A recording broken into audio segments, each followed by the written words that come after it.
భోగాపురం తొలి విమానం landing airport కు కీలక మైలురాయిని సీఎం చంద్రబాబు అన్నారు. ఏపీ విమానయాన రంగంలో మరో చారిత్రాత్మక ఘట్టం నమోదైందని పేర్కొన్నారు.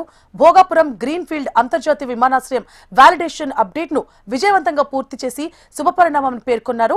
ఇక ఉత్తరాంధ్ర ప్రజలకు సీఎం చంద్రబాబు హృదయపూర్వక అభినందనలు తెలిపారు. 2014-19 మధ్య కాలంలో ఎన్డీఏ ప్రభుత్వం చేపట్టిన ఈ విమానాశ్రయ నిర్మాణం ఈ ఏడాది జూన్ నాటికి మిగిలిన 4% పనులు కూడా పూర్తి చేసుకుని ప్రజలకు అందుబాటులోకి వస్తుంది అన్నారు. ఇక 18 నెలల కాలంలో విమానాశ్రయ పనులు వేగంగా పూర్తి చేసి అందుబాటులోకి రావడానికి కారణమైన ప్రధాని మోదీకి ధన్యవాదాలు తెలిపారు.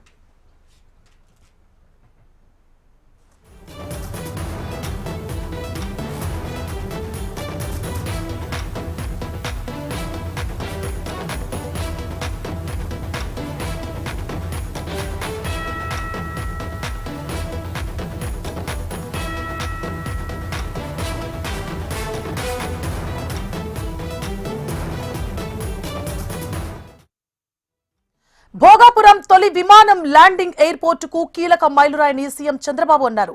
ఏపీ విమానయాన రంగంలో మరో చారిత్రాత్మక ఘట్టం నమోదైందని పేర్కొన్నారు.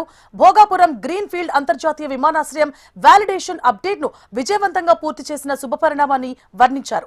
ఇక ఉత్తరాంధ్ర ప్రజలకు సీఎం చంద్రబాబు హృదయపూర్వక అభినందనలు తెలిపారు. 2014-19 మధ్య కాలంలో ఎన్డీఏ ప్రభుత్వంలో చేపట్టిన ఈ విమానాశ్రయ నిర్మాణం ఈ ఏడాది జూన్ నాటికి మిగిలిన 4% పనులు కూడా పూర్తి చేసుకుని ప్రజలకు అందుబాటులోకి వస్తుంది.